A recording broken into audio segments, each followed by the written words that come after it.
بسم اللہ الرحمن الرحیم۔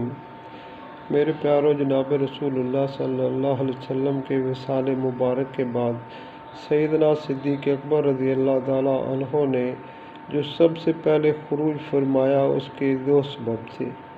ایک، منکرین زکوٰۃ کے خلاف جہاد کرنا تاکہ وہ زکوٰۃ کی فرضیت کے قائل ہوں اور وہ زکوٰۃ ادا کریں، اور دوسرا، مدعیان نبوت ان کا گلا کما کرنا۔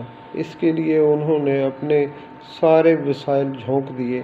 لیکن آج ہم ذرا اس پر غور تو کریں کہ اسلام کا ایک اہم رکن، جس کی اتنی اہمیت کہ حضرت صدیق اکبر رضی اللہ تعالیٰ عنہ اس کے لیے اتنے بڑے پیمانے پر خروج کر رہے ہیں کہ مدینہ کے اندر کوئی بھی بالغ مرد باقی نہیں رہتا۔